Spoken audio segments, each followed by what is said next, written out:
remercie pour ta parole que tu nous donnes ce matin. Nous voulons qu'elle nourrisse notre âme, qu'elle nourrisse notre esprit, Seigneur.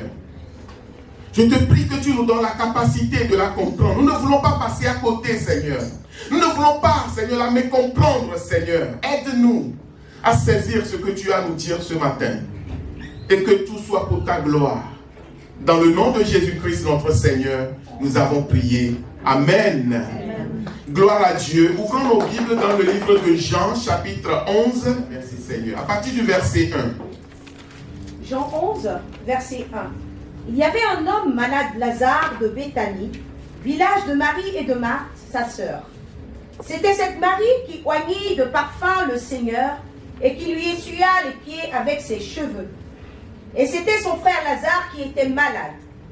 Les sœurs envoyèrent dire à Jésus, « Seigneur, voici celui que tu aimes est malade. » Après avoir entendu cela, Jésus dit, « Cette maladie n'est point à la mort, mais elle est pour la gloire de Dieu, afin que le Fils de Dieu soit glorifié par elle. » Or Jésus aimait Marthe et sa sœur et Lazare. Lors donc qu'il lui apprit que Lazare était malade, il resta 2 jours encore dans le lieu où il était. Et il dit ensuite aux disciples, « Retournons en Judée. » Les disciples lui dirent, « Rabbi, les Juifs tout récemment cherchaient à te lapider, et tu retournes en Judée ?» Jésus répondit, « N'y a-t-il pas 12 heures au jour? Si quelqu'un marche pendant le jour, il ne bronche point, parce qu'il voit la lumière de ce monde. Mais si quelqu'un marche pendant la nuit, il bronche, parce que la lumière n'est pas en lui. » Après ces paroles, il leur dit, « Lazare, notre ami, dort, mais je vais le réveiller. » Oui. Les disciples lui dirent, « Seigneur, s'il dort, il sera guéri. » Jésus avait parlé de sa mort, mais ils crurent qu'il parlait de l'assoupissement du sommeil. Alors, Jésus leur dit ouvertement, « Lazare est mort. Et à cause de vous, afin que vous croyiez, je me réjouis de ce que je n'étais pas là. Mais allons vers lui. » Sur quoi Thomas, appelé Didyme, dit aux autres disciples, « Allons aussi, afin de mourir avec lui. » Il y a des gens qui font toujours des commentaires. Des fois, ils ont intérêt à fermer la bouche. Où est le sens de ce que Thomas dit là? Amen. On Amen. Continue. Jésus étant arrivé, trouva que Lazare était déjà depuis 4 jours dans le sépulcre. Et comme Béthanie était près de Jérusalem, à 15 stades environ, beaucoup de Juifs étaient venus vers Marthe et Marie pour les consoler de la mort de leur frère. Lorsque Marthe apprit que Jésus arrivait, elle alla au-devant de lui, tandis que Marie se tenait assise à la maison. Marthe dit à Jésus, « Seigneur, si tu eusses été ici, mon frère ne serait pas mort. Mais maintenant même, je sais que tout ce que tu demanderas à Dieu, il te l'accordera. » Jésus lui dit, « Ton frère ressuscitera. » « Je sais, lui répondit Marthe, qu'il ressuscitera à la résurrection au dernier jour. » Jésus lui dit, « Je suis la résurrection et la vie. Celui qui croit en moi vivra quand même il serait mort. Et quiconque vit et croit en moi ne mourra jamais. Crois-tu cela? » Elle lui dit, « Oui, Seigneur, je crois que tu es le Christ, le Fils de Dieu, qui devrait venir dans le monde. » Ayant ainsi parlé, elle s'en alla. Puis elle appela secrètement Marie, sa sœur, et lui dit, « Le Maître est ici, et il te demande. » Dès que Marie eut entendu, elle se leva promptement et alla vers lui, car Jésus n'était pas encore entré dans le village, mais il était dans le lieu où Marthe l'avait rencontré. Les Juifs qui étaient avec Marie dans la maison et qui la consolaient, l'ayant vue se lever promptement et sortir, la suivirent, disant, « Elle va au sépulcre pour y pleurer. » Lorsque Marie fut arrivée là où était Jésus, elle le vit, elle tomba à ses pieds et lui dit, « Seigneur, si tu eusses été ici, mon frère ne serait pas mort. » Jésus, la voyant pleurer, elle et les Juifs qui étaient venus avec elle, frémit en son esprit. Il fut tout ému et il dit, « Où l'avez-vous mis? » « Seigneur, lui dirent-ils, viens et vois. » Jésus pleura. Sur quoi les Juifs dirent, voyez comme il aimait. Et quelques-uns d'entre eux dirent, lui qui a ouvert les yeux aux aveugles, ne pouvait-il pas faire aussi que cet homme ne mourût point? Jésus frémissait de nouveau en lui-même, se rendit au sépulcre. C'était la grotte et une pierre était placée devant. Jésus dit, ôtez la pierre. Marthe, la sœur du mort, lui dit, Seigneur, ils sont déjà, car il y a 4 jours qu'il est là. Jésus lui dit, ne t'ai-je pas dit que si tu crois, tu verras la gloire de Dieu?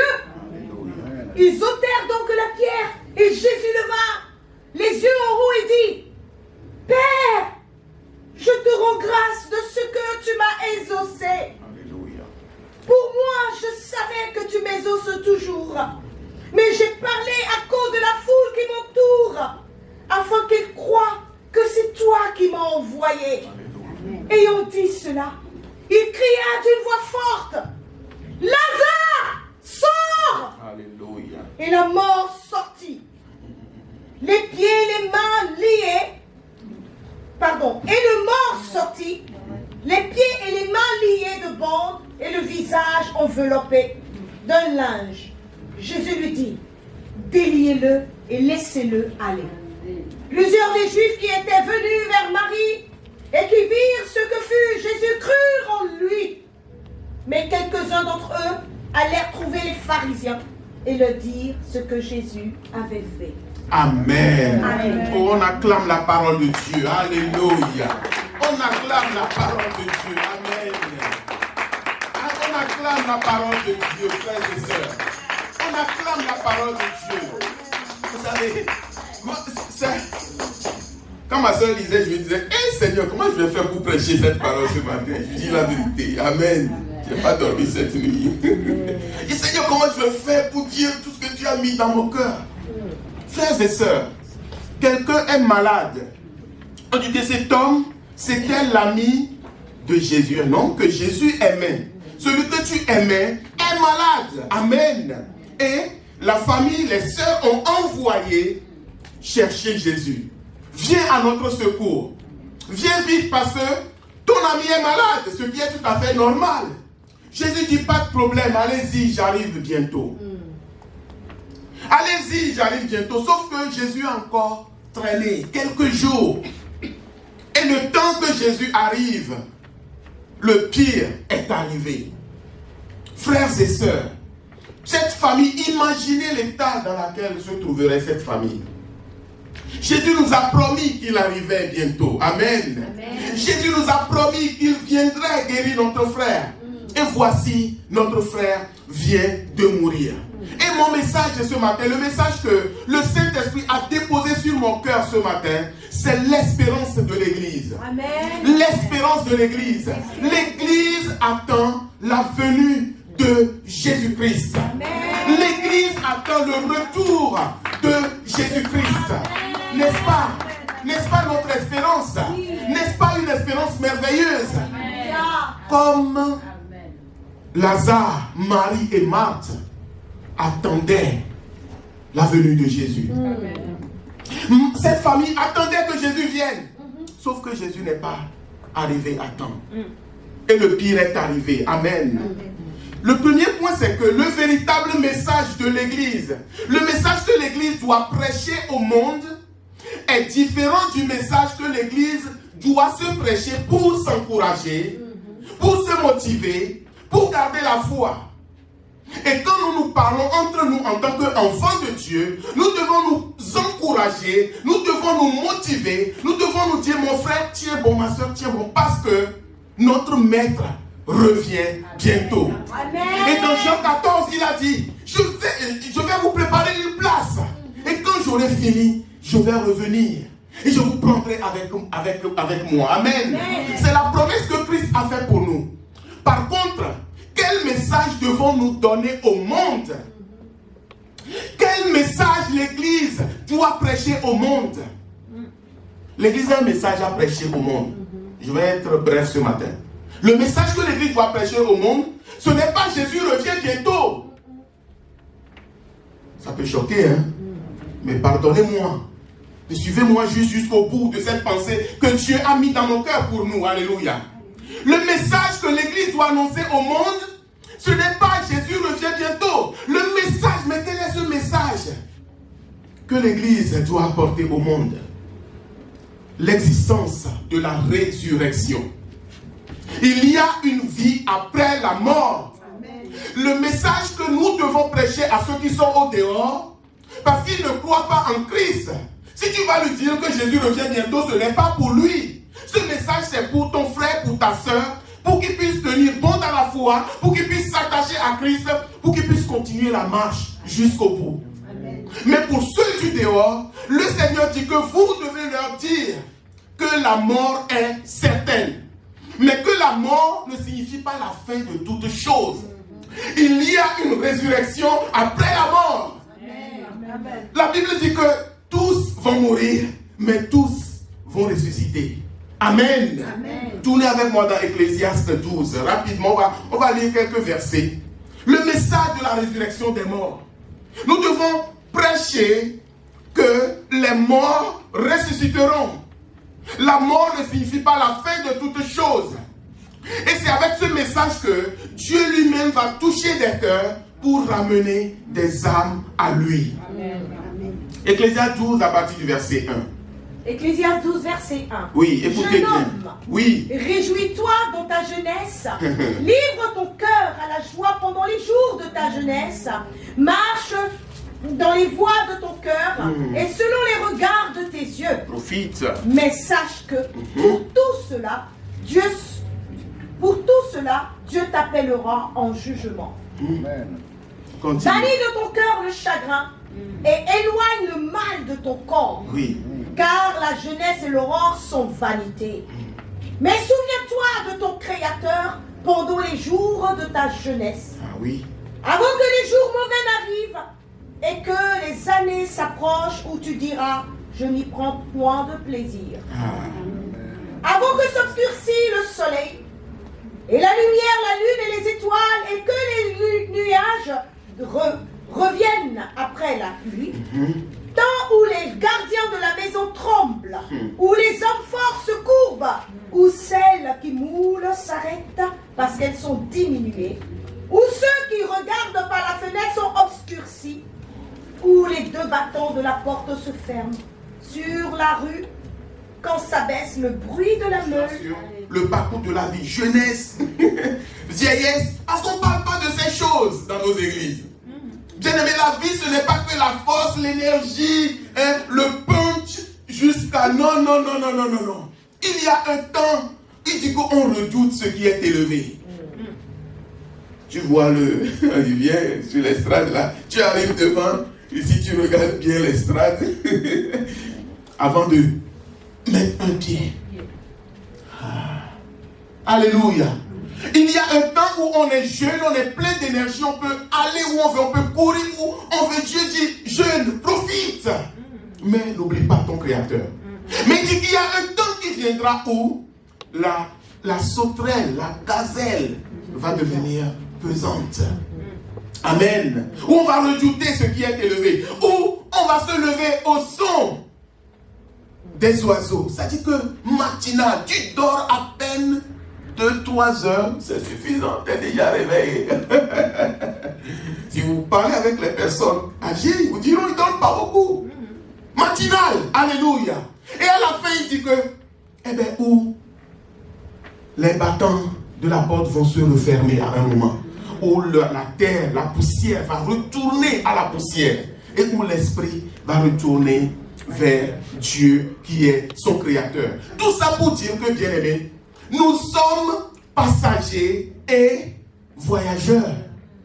Nous n'allons pas rester éternellement sur la terre. Amen. Mais le point important, c'est le verset 9. Je vais le reprendre.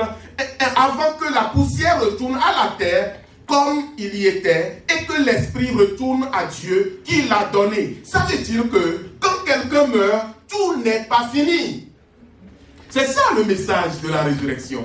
Il y a une vie après la mort. Amen. Daniel 12, on peut juste noter Daniel 12, le verset 2. plusieurs de ceux qui dorment Oui. dans la poussière de la terre se réveilleront. Oui. Les uns pour la vie éternelle, les autres pour l'opprobre, pour la honte éternelle. Merci, ma soeur. Amen. Plus en ce jour-là, il y a un jour qui va arriver. Et c'est ce message que nous devons prêcher à ceux qui sont autour de nous. Bien-aimés, arrêtez d'aller dire aux gens de dehors, Jésus revient. Les gens ne connaissent pas Jésus. Si tu dis Jésus revient, ils ne comprennent même pas ce que tu lui dis. Mais dites-leur qu'en ce jour, il y a un jour où les morts ressusciteront. Il dit que ceux qui dorment dans la poussière, il y a un jour où ils vont se relever. Tous se relèveront, alléluia. Tous vont se relever là. Demandez à Mitterrand avant sa mort. Mitterrand redoutait la mort.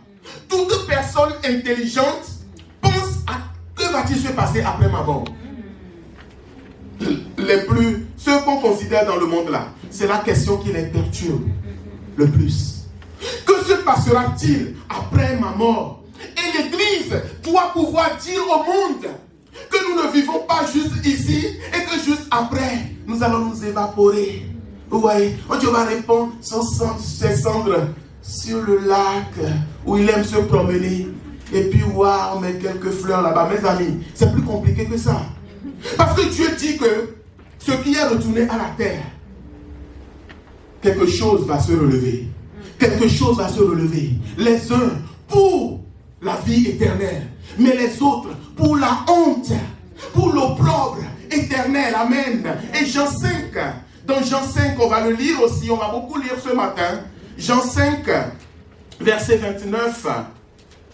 Jean chapitre 5, verset 29. Jean chapitre 5, verset 29. Oui. Ceux qui auront fait le bien ressusciteront pour la vie, mais ceux qui auront fait le mal ressusciteront pour le jugement. Amen. C'est clair, c'est Jésus qui parle. Ceux qui auront fait le bien, ils vont ressusciter pour la vie éternelle. Ceux qui auront fait le mal, ils vont se ressusciter pour quoi? Pour le jugement. Ils vont se relever pour le jugement éternel. Bien-aimés, il y a la vie éternelle et il y a un jugement éternel, qu'on le veuille ou non. Qu'on le veuille ou non, allez demander aux riches qui s'est retrouvé de l'autre côté. Vous savez, on les appelle les transhumanistes et tous ces gens-là qui se croient les plus intelligents que tous. Ils disent que l'âme humaine n'existe pas. Ils disent que l'âme, ce n'est qu'une sécrétion du cerveau. Écoutez bien. L'âme humaine, ce n'est qu'une sécrétion du cerveau. Et comme c'est quand le cerveau est éteint qu'on déclare qu'une personne est morte, eux, ils estiment que dès que le cerveau cesse de fonctionner, que la personne est morte, c'est fini, tout est fini, il n'y a plus d'âme, il n'y a plus rien du tout. Mais c'est une fausse consolation. C'est une fausse consolation, frères et sœurs. Parce que dès que quelqu'un meurt, bien aimé, il se réveille quelque part d'autre. Et Dieu veut que nous puissions parler au monde, alléluia. Dire au monde que la résurrection est une réalité. Qu'il y a une vie après la mort. Il faut demander, il faut le dire. Nous devons le dire à ceux qui sont autour de nous que pense à ton éternité. Pense à ce qui va se passer quand tu ne seras plus dans ce monde. Mais bien aimé, maintenant, comment faire pour garder, nous qui sommes enfants de Dieu? Nous avons dit que le message pour l'église c'est quoi? Nous devons nous encourager par rapport à la venue du Seigneur. Parce que les difficultés, les épreuves vont arriver. Et les épreuves sont là. Les difficultés sont là. Mais comment faire pour garder cette flamme? Comment faire pour garder cette espérance? C'est ce qui est arrivé à la famille de Lazare. Jésus leur a dit, je reviens, je vais venir bientôt guérir votre frère. Dites à Lazare que ne t'inquiète pas, j'arrive bientôt. Et voici qu'ils ont attendu. La famille de Lazare a mis sa foi en la promesse que Jésus leur avait faite. Comme nous aussi, nous mettons notre foi en la promesse que Jésus nous a faite. Et voici que Jésus a traîné, il n'est pas venu tout de suite. Alors, le pire étant arrivé, la famille est découragée. La famille est totalement découragée. Bien aimé, n'est-ce pas ce qui nous arrive parfois? Quand Dieu nous fait des promesses, nous espérons qu'il va agir. Nous espérons que la situation va changer. Et puis le Seigneur ne fait pas au moment où nous nous y attendions. Et le découragement nous envahit. Et Satan vient dire, tu vois, Dieu, ton Jésus, là, votre histoire de foi, là, tu vois, rien n'a changé. La famille était totalement abattue. Pourquoi Jésus n'est-il pas revenu? Comme certains chrétiens aujourd'hui se disent, mais il est où ce Jésus? La Bible les appelle les chrétiens apostates. Ceux qui ont perdu la foi. Alléluia. On va le lire dans 2 Pierre chapitre 3. Prenons 2 Pierre 3. On va prendre à partir du verset 1. 2 Pierre 3. Il y a un beau texte là-bas. Nous allons, parce que quand les choses ne vont pas, quand les choses n'avancent pas comme on veut, quand on a cru et que, ce que j'ai cru, je ne le vois pas. 2 Pierre 3. 2 Pierre 3. On peut prendre à partir du verset 1. Voici déjà, bien-aimés, la seconde lettre que je vous écris. Dans l'une et dans l'autre, je cherche à éveiller, oui, par des avertissements, votre saine intelligence, afin que vous vous souveniez des choses annoncées d'avance par les saints prophètes et du commandement du Seigneur et Sauveur enseigné par vos apôtres, sachant avant tout que dans les derniers jours, oui, il viendra des moqueurs avec leur raillerie, marchant selon leur propre convoitise, et disant, où est la promesse de son avènement? oui, Car depuis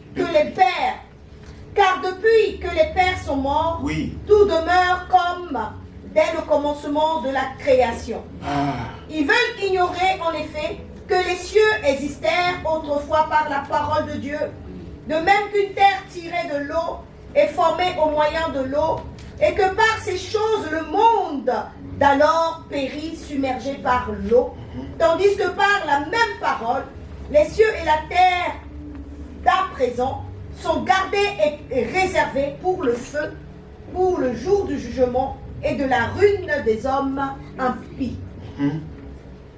Mais il est une chose, bien-aimés, que vous ne devez pas ignorer, c'est que devant le Seigneur un jour est comme 1000 ans, et 1000 ans sont comme un jour. Oui. Bien malin celui qui peut nous expliquer ce verset. Je dis bien malin celui qui peut nous expliquer, parce que dans ce verset, vous avez toute la science de Dieu qui y est cachée. Continue.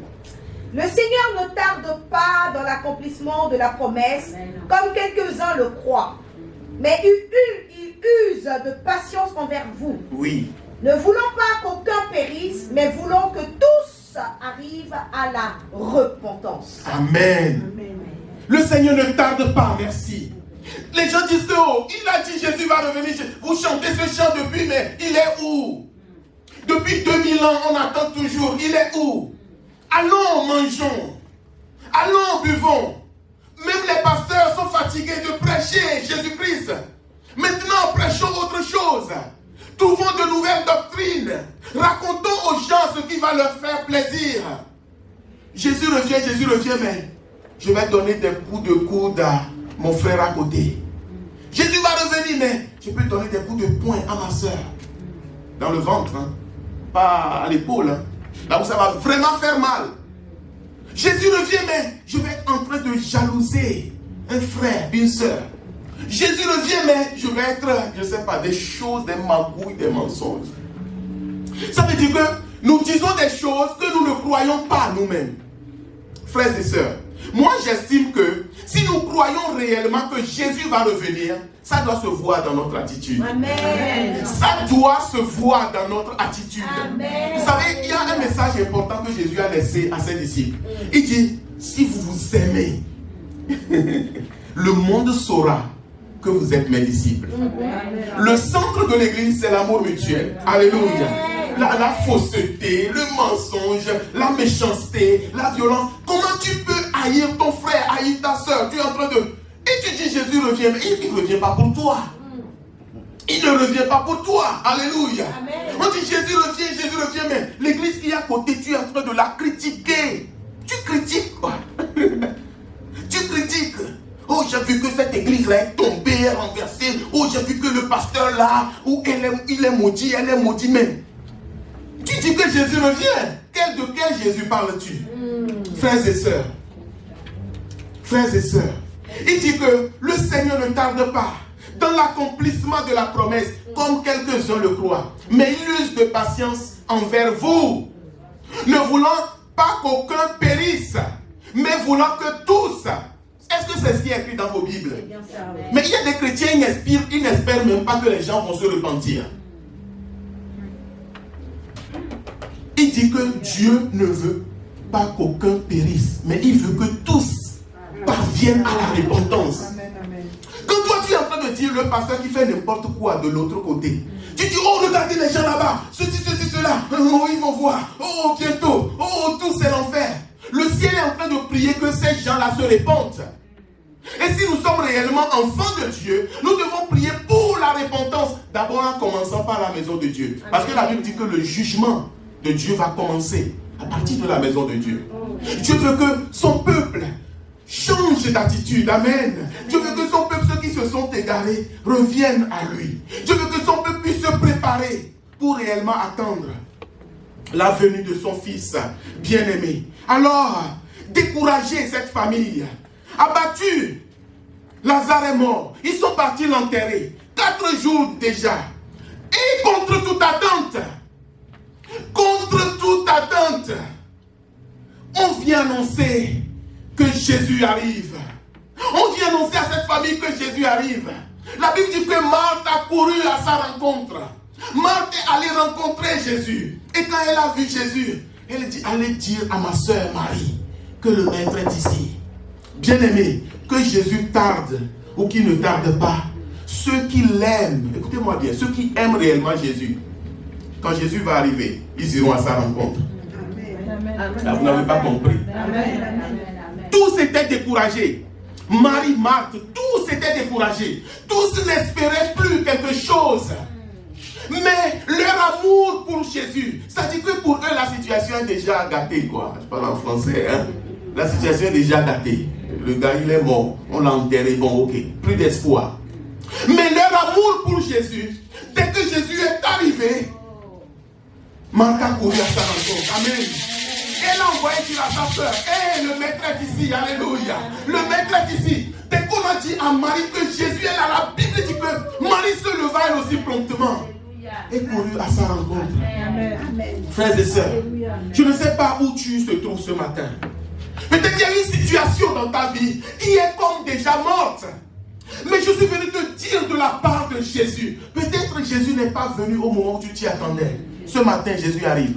Amen. Ce matin, Jésus arrive. Amen. Jésus arrive dans la vie de quelqu'un. Jésus arrive dans la maison de quelqu'un. Jésus arrive dans la situation de quelqu'un. Au moment où on a dit qu'il n'y a plus d'issue, c'est là où Jésus arrive. Amen. Et Jésus vient.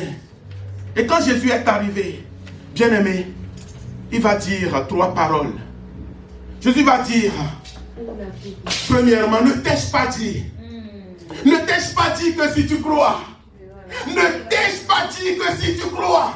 Frères et sœurs, des situations nous arrivent. Mais nous baissons le bras. Des situations arrivent. Et ce matin, Jésus te dit, ne t'ai-je pas dit que si tu crois, tu verras la gloire de Dieu. Amen. Cette parole est arrivée, le monsieur était déjà mort, enterré 4 jours. Mais Jésus attendait encore que la famille de Lazare continue à espérer en lui.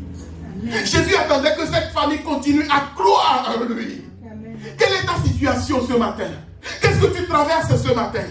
Que vis-tu dans ta maison? Quelle est l'épreuve dans ton corps, mon frère, ma soeur? Quelle est l'épreuve dans ta vie? Crois, alléluia.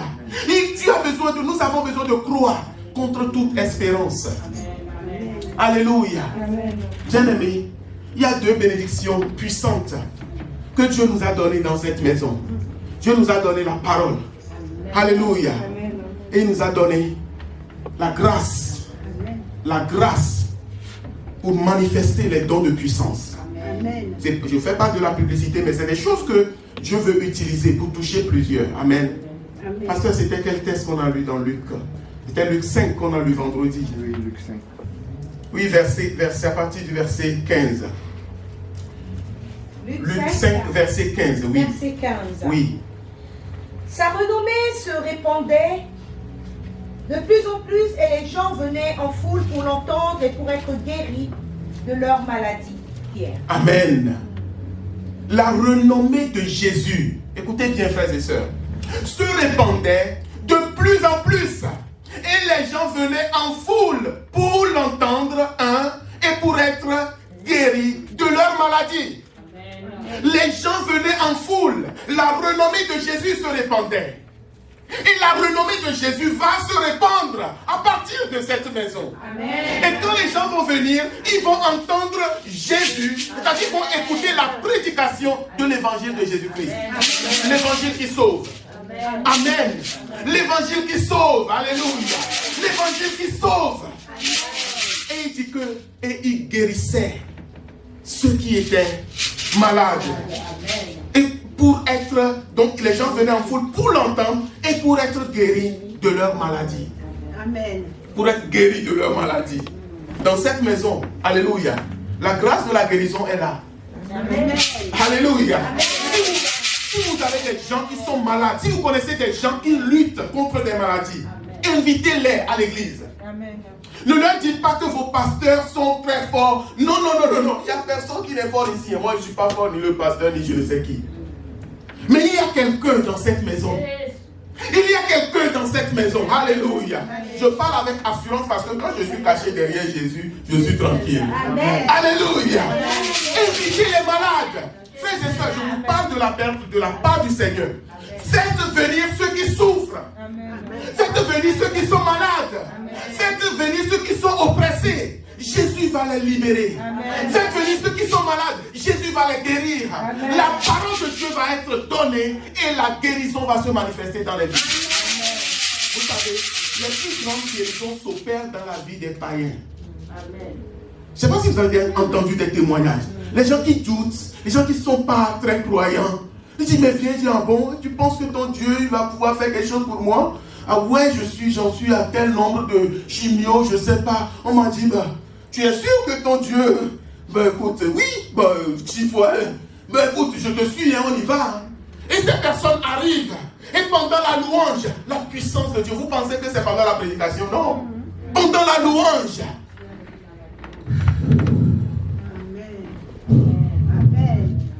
Pendant la louange, l'Esprit de l'Éternel, l'Esprit de l'Éternel, l'Esprit de l'Éternel, l'Esprit de l'Éternel, l'Esprit de l'Éternel commence à traverser la salle. Et les malades sont guéris. Alléluia. Et les malades sont guéris. Alléluia.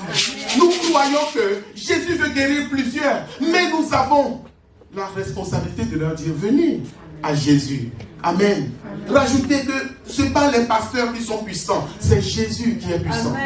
Il y a beaucoup d'églises, maintenant on va dire, oh tel pasteur là-bas, il sait faire ci, il fait ça, on n'est pas des charlatans. Alléluia. Nous ne sommes pas, c'est une parole que le pasteur René dit tout le temps, et c'est vrai.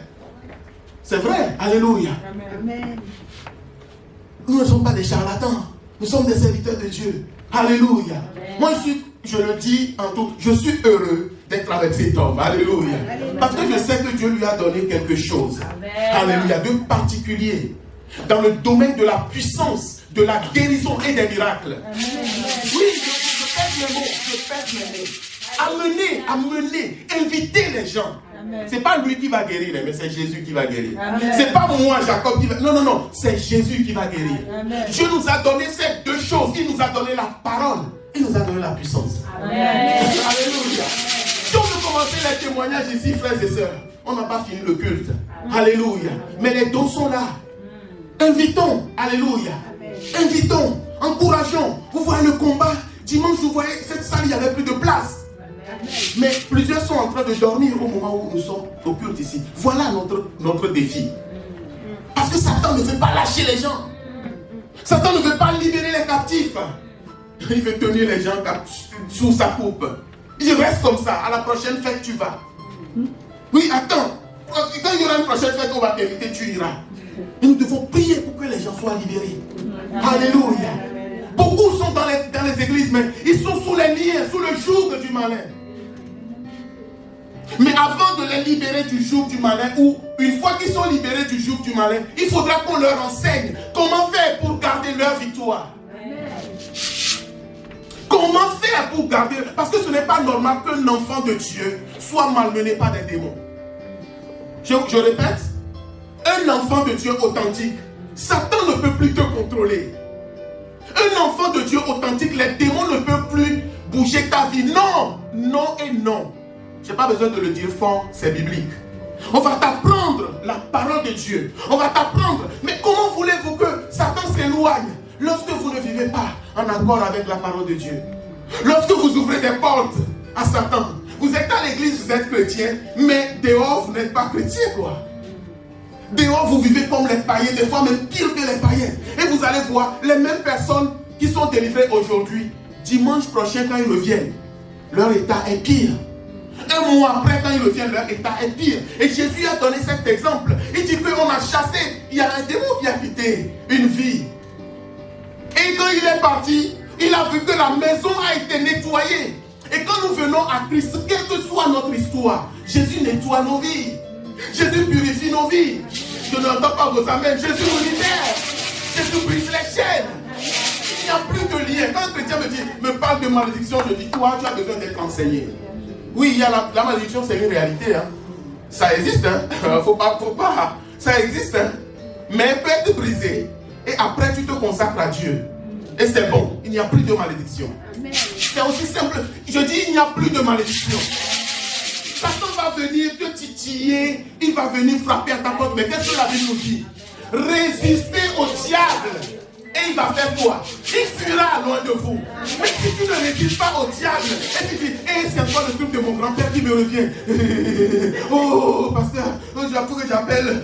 Mais, il dit, résistez-lui avec une foi ferme. Et il fuira loin de vous. Satan, le pasteur a utilisé le mot ici ce matin, ignorance. Vous savez, l'ignorance, c'est la pire des choses dans le royaume, dans la maison de Dieu aujourd'hui. Si tu es ignorant, tu es cuit. Oui, même ce qui est à toi, on peut te le prendre, quoi. On peut te prendre ce qui est à toi parce que tu es ignorant. Mais la Bible dit, résistez-lui avec une foi ferme. Et il va s'éloigner de vous. Vous pensez que Satan est plus fort que le Dieu que nous adorons? Notre Dieu, il est puissant, n'est-ce pas? Notre Dieu, il est puissant. Notre Dieu, il est puissant. Alléluia. Et il veut libérer. Il veut briser les chaînes. Alléluia.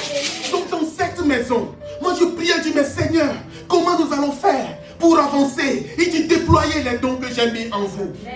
Déployez les grâces que j'ai déposées sur vous. Déployez les faveurs que j'ai posées sur vous. Alléluia. Et nous voulons que les gens viennent. Que Dieu puisse nous aider à prêcher l'évangile.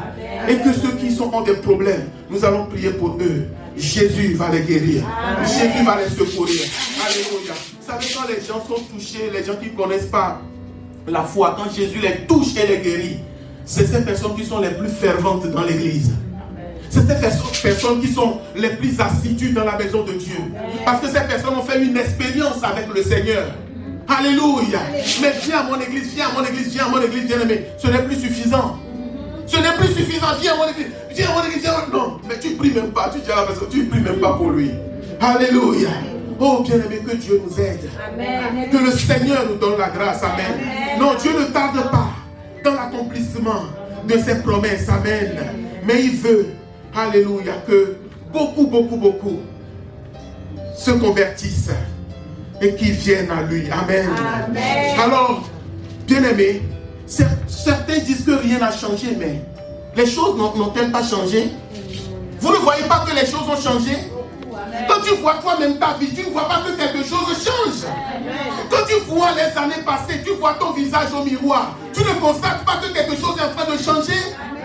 Bien-aimés, les choses ont changé. Ta vie change, ma vie change. Ils disent que rien n'a changé, mais c'est faux. Nos pères, si je te demande, mon frère, ma soeur, tes parents, ils sont où? Tes parents, ils sont où aujourd'hui? Ils sont partis, voilà. Les miens aussi, ils sont partis. Et tu as fait grâce à certains parmi nous qui ont encore leurs parents, mais qui sont âgés. Qui sont, bientôt la porte va se refermer. Amen. Je dis souvent à mes amis que, et voilà, il y a des deuils, il faut les faire avant que cela n'arrive. Alléluia. Il y a des deuils, il faut les faire avant que cela n'arrive. Voilà un homme sage, une femme sage. Parce que si tu ne les fais pas avant que ça arrive, tu peux être totalement bousculé. Tu peux perdre pied. Amen. Ça, c'est une parole de sagesse. Mais personne n'est éternel. Tu vois ton visage, toi-même tu vois qu'il y a quelque chose qui se passe. Et on l'a dit tout à l'heure dans l'Ecclésiaste. Tu vois que les années passent. Tu vois que tu n'as plus cette même vigueur. Et c'est pendant le jour que nous pouvons servir le Seigneur. Mais bien aimé, le monde dit quoi? Le monde dit chaque anniversaire, tu as 1 an de plus. Mais je vais vous surprendre ce matin. En fait, c'est faux. De moins. Ah oui. À chaque anniversaire, ça te fait 1 de moins. Voilà l'école. Moi, l'école, on nous faisait des bâtons comme ça. Donc, chaque anniversaire, il y a un bâton qui tombe en moins. Chaque anniversaire. Bien aimé, le Saint-Esprit m'a dit, mais le sablier est en train de se vider. Vous connaissez le sablier? Il est en train de se vider. Mais le monde dit, le sablier est en train de se remplir. Parce que le monde dit, ne regarde pas en haut, regarde en bas. Le sablier se vide. C'est le temps pour nous, bien-aimés. Je répète, c'est le temps pour nous. C'est pourquoi quand je vois quelqu'un qui est zélé pour les affaires de Dieu, je suis vraiment content. Amen. Alléluia, je vous assure. C'est le temps pour nous de nous réveiller. Et de te dire que le peu de force qui me reste, le peu de force qui me reste, le peu de vie qui me reste, alléluia, le peu de vie qui me reste, je vais l'utiliser pour servir mon Dieu. Je vais l'utiliser pour servir mon Dieu. Moi, je préfère, le jour où je vais tomber, que je serve Dieu jusqu'au bout. C'est-à-dire que mon dernier souffle, que ça soit que je suis en train de l'utiliser pour les affaires de Dieu. Amen. Je ne vais pas donner ma vie pour aucune entreprise. Oui. L'année prochaine, j'ai 20 ans dans ma boîte. Ça passe vite. Tous les jours, on dit hôtel est mort. Pasteur disait tout à l'heure. Tous les jours, on dit hôtel, il n'est plus là. Tous les matins, lundi matin, mail du directeur général. Oh, j'ai la douleur de vous annoncer que notre ami tel, notre collègue tel, on va mettre des phrases gentilles sur lui, mais c'est parce qu'il est mort qu'on parle bien de lui. Quand il était là, on ne parlait pas bien de lui. Et les chrétiens n'ont pas compris. Les chrétiens n'ont pas compris. Mon frère, ma soeur, utilise ta vie. Alléluia. Toute ma vie, je te servirai. Parce que j'ai compris, frères et sœurs. J'ai compris que nous devons utiliser notre vie pour le royaume de Dieu. Amen. Alléluia. Amen. Mais en même temps, je vois mon temps qui est fini. En même temps, nous allons lever les champions. Nous devons avoir du discernement. Alléluia. Je ne vous demande pas que tout le monde va venir ici ou tout le monde va être à la louange. Non. Dans l'église, Dieu va placer des personnes qui vont être une source de bénédiction pour l'église. Alléluia. Dieu va donner la grâce à certaines personnes à faire des affaires, à récupérer tous les trésors du monde. Ils n'ont pas pour construire des maisons, partout, changer des voitures. Non. Et ces personnes aiment tellement Dieu que quand vous voyez leur vie, tu ne sauras pas que cette personne, tu ne vas pas savoir. Tu ne vas pas savoir que merci. Tu ne vas pas savoir que cette personne a de l'argent, vous comprenez? Amen. Mais l'église a besoin aussi de ces champions afin que l'œuvre de Dieu puisse avancer. Afin que l'œuvre de Dieu puisse avancer. Amen. Et je sais que Dieu va les susciter. Amen. Je sais qu'il les suscite déjà. Alléluia. Alléluia. Je sais qu'il les suscite déjà parce que le royaume en a besoin. Amen. Le maître en a besoin. Voilà le mot que je cherchais. Le maître en a besoin. De chacune de nos vies, le Seigneur a besoin. Levons-nous ce matin. Nous allons prier. Alléluia. Et on va finir avec 1 Thessaloniciens 4 pour nous encourager ce matin. Si le maître tarde, gardons la foi. Amen. 1 Thessaloniciens 4, 13 à 18. Pour finir ce message. Alléluia. Amen. Oh Jésus. 1 Thessaloniciens 4, oui. 13 à 18. Oui. Nous ne voulons pas, frères, que vous soyez dans l'ignorance au sujet de ceux qui dorment, afin que vous ne vous affligiez pas comme les autres qui n'ont point d'espérance. Oui. Car si nous croyons que Jésus est mort et qu'il est ressuscité, croyons aussi que Dieu ramènera par Jésus et par lui ceux qui sont morts. Voici en effet ce que nous vous déclarons d'après la parole du Seigneur. Oui. Nous les vivants, restés pour l'avènement du Seigneur, nous ne devancerons pas ceux qui sont morts. Alléluia. Car le Seigneur lui-même a un signal donné à la voix d'un archange. Alléluia. Et au son de la trompette de Dieu, descendra du ciel. Et les morts en Christ ressusciteront premièrement. Amen. Ensuite, nous les vivants qui serons restés, nous serons tous ensemble enlevés avec eux sur des nuées à la rencontre du Seigneur dans les airs, et ainsi nous serons toujours avec le Seigneur. Oui, 18. Consolez-vous donc les uns les autres par ces paroles. Amen. Consolez-vous les uns les autres par ces paroles.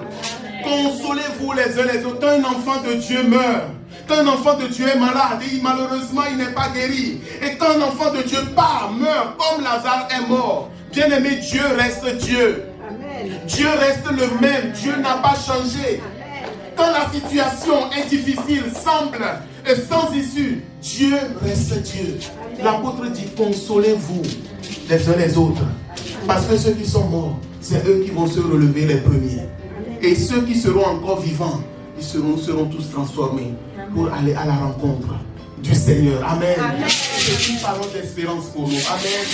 Je vous ce matin, frères et sœurs, pour prier. Alléluia. C'est vrai, le temps peut paraître des fois long. On peut dire, mais Seigneur, tu reviens quand? Tu reviens quand? Comme cette famille. Mais il reviendra. Il reviendra. Mais sachez que la mort est certaine. Alléluia. Et que notre message pour le monde soit un message qui va attirer les gens vers Dieu. Qui va interpeller les gens. Qui va les obliger à réfléchir.